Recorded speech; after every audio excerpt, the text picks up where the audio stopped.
Ja, Skipper und Co. müssen umparken. Die dürfen hier nicht noch 2 Stunden liegen bleiben, sonst müssten sie für die ganze Nacht bezahlen. Also Lemmer-Binnen ist schon speziell. Die parken jetzt auf der anderen Seite und können dann dort umsonst liegen und können dann noch den Tag hier in Lemmer verbringen und fahren dann nach Sneek. Die Sonne ist jetzt rausgekommen und ist herrlich. Wir müssen also auch jetzt sehen, dass wir bis spätestens 12 hier wegkommen. Länger dürfen wir hier nicht liegen. Der Binnenjachthafen hat auch Winterbetrieb und im Winter ist der Damenbereich auf, sowohl für Herren als auch für Damen, mit Code gesichert. Ein Bereich und es ist auch geheizt. Toilette, oh, jetzt haben wir hier sogar eine Herrentoilette und eine Damentoilette im Damentoilettenbereich. Und hier sind die Duschen, schön groß, aber hier muss man anscheinend bezahlen, entweder 1 Euro oder eine Münze für 5 Minuten. Wir haben hier Winterbetrieb, der Sanitärbereich ist auf, schön gewärmt. Nur die Damen sind natürlich auf, es lohnt sich natürlich nicht beide Bereiche zu heizen, aber sehr schön. Hier kann man auch dann im Winter mal Lemmer besuchen. Es ist ja immer mehr, dass in Friesland auch im Winter verschartert wird. Und da ist Lemmer-Binnen eines der Ziele. Hier liegt man wirklich sehr schön. 30 Euro jede Nacht. Dafür, dass wir auch einen warmen Sanitärbereich haben, ist völlig okay. Wir sind dann 800 Meter weiter hinten an den Strandbad gegangen, an den Beachclub. Haben gestern Abend gegessen. Das war auch sehr schön. Ist nicht weit weg. Kann man sehr schön erlaufen. Die Brücke nach Lemmer hat Doppelrot. Also da liegt man hier davor doch recht gut, wenn man Lemmer besuchen möchte. Pia und Oliver von Skipper und Co. liegen jetzt da drüben. Da kann man dann umsonst liegen. Und hier auf der Seite hätte man bezahlen müssen. Als Tipp für alle, die nur mal Lemmer besuchen wollen, aber nicht über Nacht bleiben wollen. Petra und Peter haben sich entschlossen, mit einer Maschine weiterzufahren. Die zweite springt ja nicht an. Aber das ist hier über den Kanal kein Problem. Und dann kann das in Ruhe im Winterlager geprüft werden. Wir fahren jetzt gleich weiter nach der Herne und dann zum Piet. Man hört, Peter versucht nochmal die rechte Maschine zu starten. Tut sich nichts, ne? Na gut. Die linke geht super.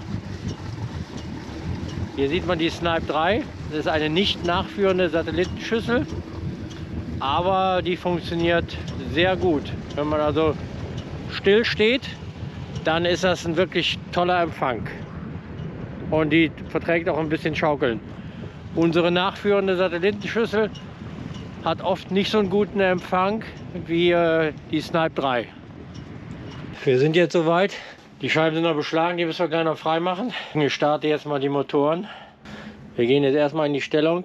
Da leuchtet das orangene Licht für die Vorheizung. Das macht man so 50 Sekunden. Das ist die automatische Motorvorheizung, das ganz rechte Licht. Und wenn das erloschen ist, dann können wir starten. Die Lichter gehen nicht aus, wundert mich so ein bisschen. Doch, jetzt ist aus. Das linke ist aus, das rechte auch aus. Jetzt können wir den Motor starten. Start. Läuft. Rechts ist auch gestartet. Marina hat auch schon geputzt. Jetzt können wir auch schon was sehen. Tun wir noch den Strom rein und dann geht's los. Kühlschrank ist abgetaut. Die Kühltasche steht hier, da sind schon die Sachen drin.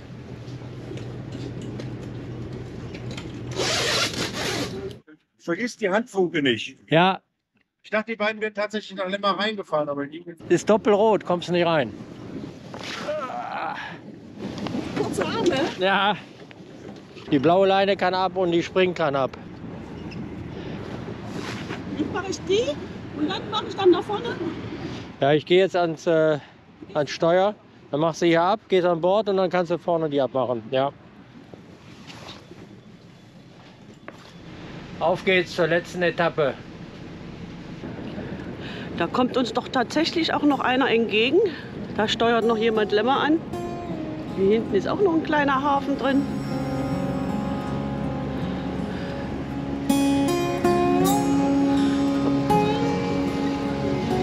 Das ein Charterboot ist, weiß man nicht. Können möglich sein. Wir sind los und Marina hat schon Frühstück vorbereitet. Essen wir jetzt während der Fahrt, keine Zeit verschwenden. Genau.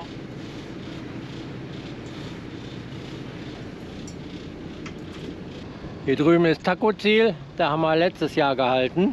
Auch ein sehr schönes Restaurant und Tankstelle. Jetzt 13,4 km/h fahren. Ja, ich habe jetzt 13,1, das passt dann. Ich fahre jetzt hier mit Autopilot.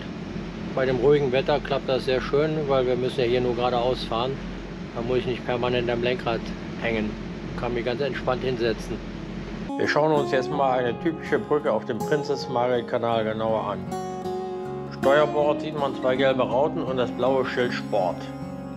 Das signalisiert, dass hier Sportboote fahren sollen und bei 2 gelben Rauten gibt es keinen Gegenverkehr. Gegenüber ist dann die Österreich-Flagge, die sagt Durchfahrt verboten. Auf der Backbordseite haben wir kein gelbes Licht oder gelbe Rauten, dafür aber 2 rote Ampeln links und rechts. Ohne andere Zeichen gelten hier die roten Ampeln und wir dürfen hier nicht durchfahren. Gegenüber signalisieren 2 gelbe Leuchten, dass man hier durchfahren darf, ohne Gegenverkehr. Solange die Leuchten an sind, gelten die roten Ampeln nicht. Der mittlere Teil ist breit und hoch genug, dass hier Berufsschiffe durchfahren können. Hier gibt es nur ein gelbes Licht, das heißt Gegenverkehr. Die Berufsschiffe müssen sich über Funk oder sonst wie absprechen, wer zuerst durchfahren darf und wer warten muss. Wäre das der Klappteil und wir hätten 2 rote Ampeln links und rechts, dürfen wir trotzdem durchfahren, solange das gelbe Licht leuchtet. Auf der Rückseite gibt es das gleiche gelbe Licht. Marina sitzt noch mal am Steuer. Jo. Die Sonne scheint, dadurch ist es hier oben auch nicht so kalt. Das lässt sich sehr gut fahren. Sobald die Sonne rauskommt, ist unter der Kappe angenehm warm. Ja, so ist das. Wir fahren jetzt gemütlich hinter dem Frachter her, bis der Herne. Überholen macht keinen Sinn. Da quälen wir uns nur für 10 Minuten früher da sein. Aber man sieht, auch hier kommen wieder 2 Boote. Wir sind nicht allein auf dem Wasser. Ist noch ganz schön was los. Hier sieht man jetzt auch den höheren Wasserstand in Friesland. Das ist jetzt alles überflutet. So langsam sind wir noch nie gefahren. Wir tuckern hier gemütlich hinter dem Frachter her, weil es sich eigentlich nicht lohnt, den zu überholen. Wir sind bald im Sneeker Meer und dann geht es eh rechts ab. Die Windmühle steht jetzt schon fast unter Wasser. Hier links geht es nach Sneek und wir fahren aber weiter geradeaus über Sneeker Meer. Dann kommt nochmal die angedeutete alte Schleuse und dann geht es über Steuerbord hinter Terne vorbei Richtung Piet. Zum Aufwärmen gibt es jetzt mal einen leichten Brock. Ja, Alkohol am Steuer, aber da sind geringe Mengen, da steht komm mal durch. Ich habe kalte Füße.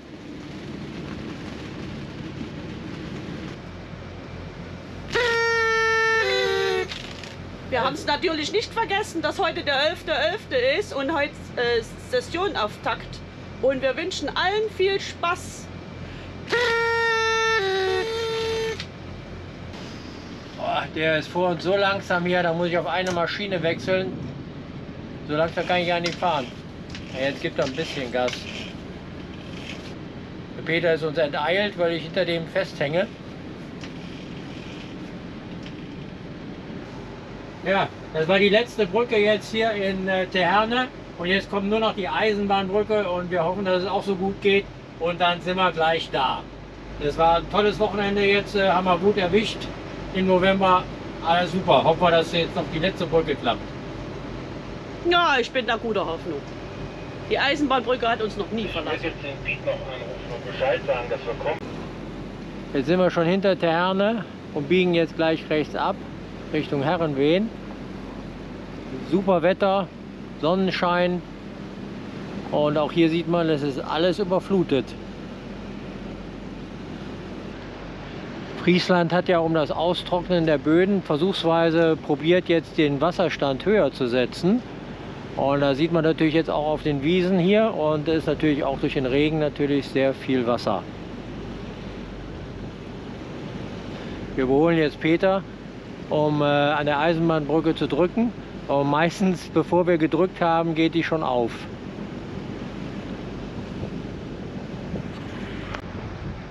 Da vorne an der Windmühle ist die Eisenbahnbrücke. Und ja, wenn die aufgeht, dann ist alles erledigt. Die Sonne scheint jetzt und unter der Kappe ist es jetzt recht warm. Also so lässt sich es auch Mitte November gut aushalten. Marina hängt die Fender raus. Wie ist die Temperatur da? Es ist gar nicht so kalt, es ist vollkommen okay. Ja, also man kann auch im November Boot fahren. Ja, es ist etwas sehr windig. Jetzt muss ich mal gucken, wo der Knopf ist, genau. Oh, das ist so ein Mini-Knopf.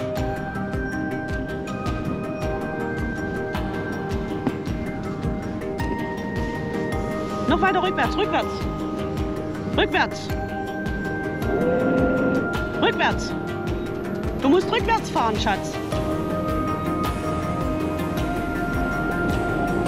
Näher ran.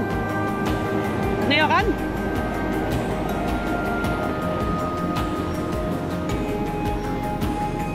Noch mehr näher ran. Hinten. Näher ran. Noch ein Stück. Noch ein Stück.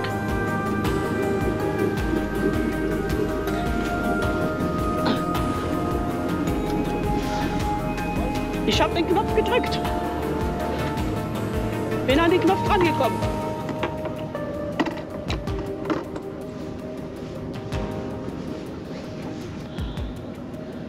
Also ich habe den Knopf auf jeden Fall gedrückt. Kurz nach dem Knopfdrücken geht auch schon die Eisenbahnbrücke auf.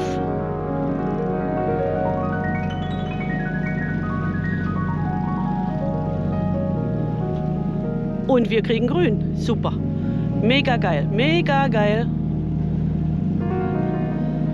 Das ist die letzte Brücke für diese Saison.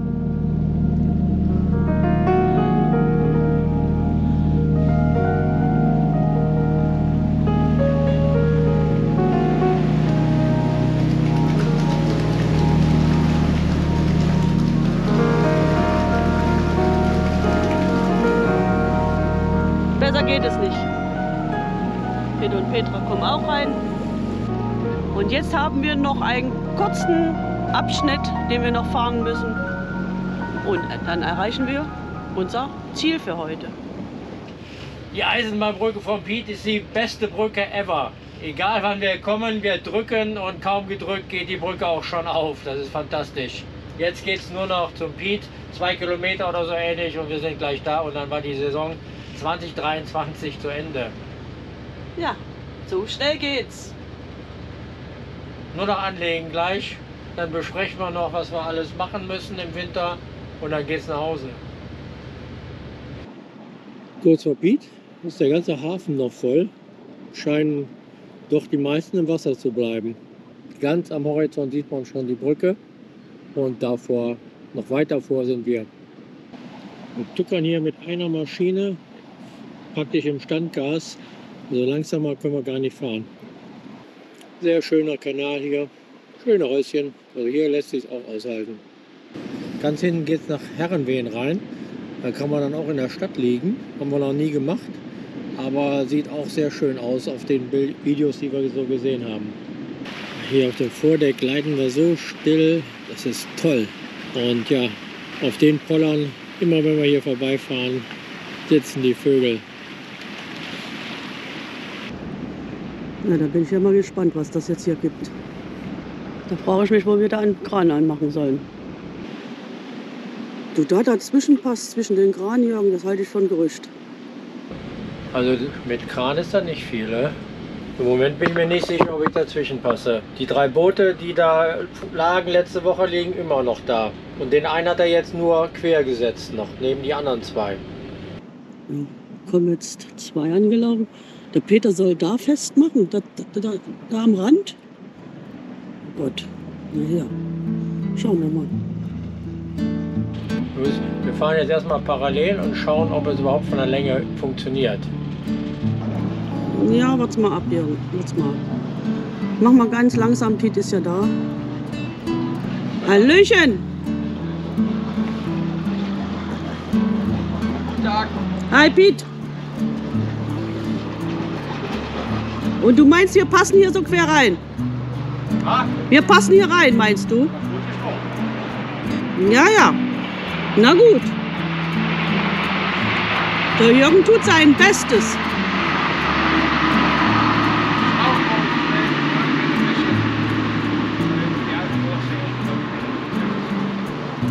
Noch hast du einen Meter vorne mindestens. Ja. Niet uitgewaaid hoor, die stijger is glad. Ja, ja. Ich wollte gerade sagen, geht mal jemand auf das Boot? Ja.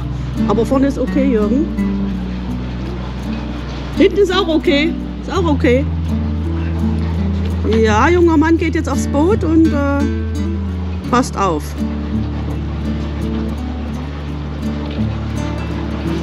Hinten ist gut. Ja, hinten ist okay.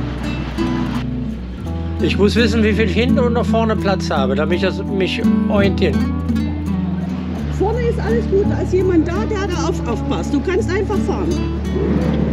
Hinten ist auch okay, du kommst hinten dran vorbei. Hinten sind noch 2 Meter, hat er gesagt. So, ich gebe die Leine hinten, den geht schon mal. Bitte nach vorne, Jürgen.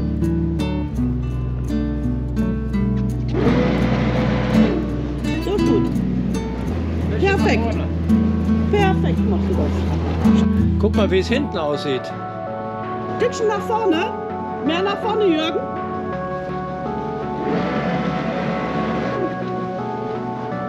So. Jetzt hinten.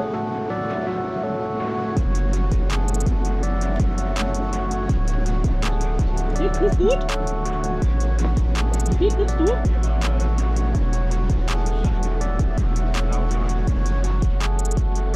Also dann Millimeterarbeit auch vorne.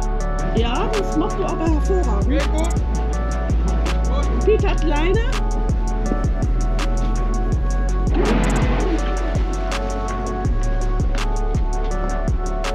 Stopp, Jürgen.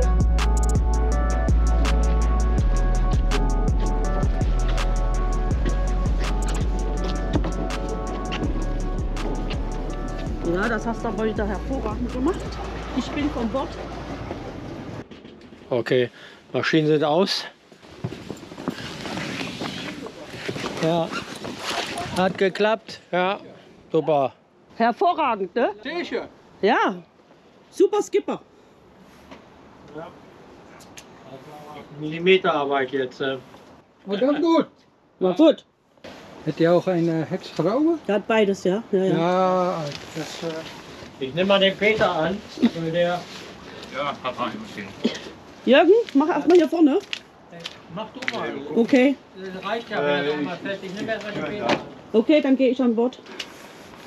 Ja, ik ga hinten aansprongen. Ihr habt hier deutlich mehr Platz. Bei Traumwetter legen wir hier an. Aber echt Wetterglück. Qua wind kunnen ze dat niet besser haben. Ja. Peter hat Glück, dass die linke Maschine läuft und deshalb noch Bug- und Heckscharruder funktioniert. Wäre die rechte Maschine ausgefallen, wäre es schlecht. Want daar is de hydrauliek dicht aan. Nee, die geht nur über die linke Maschine. Ja, dan is dat nog geluk bij een ongeluk. Ja. Hier vorne hast du reichlich Platz noch. Noch einen Meter hast du hier Platz. Also kommst gut rein. 20 cm zurück. Ein kleines Stück zurück.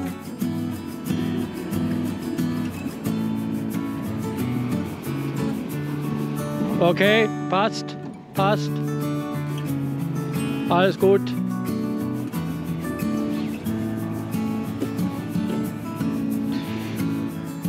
Passt, wackelt und hat Luft.